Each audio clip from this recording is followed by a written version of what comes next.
મધ્યપ્રદેશ સરકારે ક્રિસમસના તહેવાર માટે એક આદેશ જાહેર કર્યો છે, જેની ચર્ચા હવે સમગ્ર દેશની અંદર જામી છે। રાજ્યના બાળ સંરક્ષણ આયોગના પરિપત્ર અનુસાર બાળકોને સાન્તાક્લોઝ બનાવવા માટે શાળાઓએ વાલીઓની ફરજિયાત મંજૂરી લેવી પડશે। ક્રિસમસમાં જ્યાં શાળાઓમાં ઠેર ઠેર ઉજવણી થાય છે, ત્યારે રાજ્ય સરકારે શિક્ષણ વિભાગ અને તમામ જિલ્લા કલેક્ટરોને આ આદેશ કર્યો છે, જે અનુસાર જો શાળા બાળકોને સાન્તાક્લોઝની વેશભૂષા પહેરવા માંગતી હોય તો આ માટે શાળાએ બાળકના વાલીની મંજૂરી લેવી પડશે। 2023માં પણ મધ્યપ્રદેશ સરકારે આ જ પ્રકારનો આદેશ જાહેર કર્યો હતો અને હવે 2024માં પણ ક્રિસમસ પહેલા આ આદેશ જારી કરવામાં આવ્યો છે।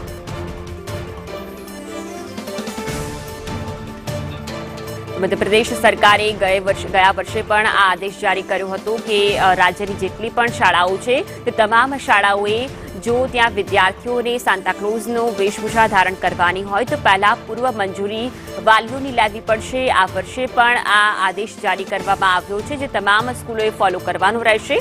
ક્રિસમસનો તહેવાર નજીક આવી રહ્યો છે અને શાળાઓમાં અનેક પ્રવૃત્તિ થતી હોય છે, ખાસ કરીને સાન્તાક્લોઝ માટેની વેશભૂષા પણ રહેતી હોય છે।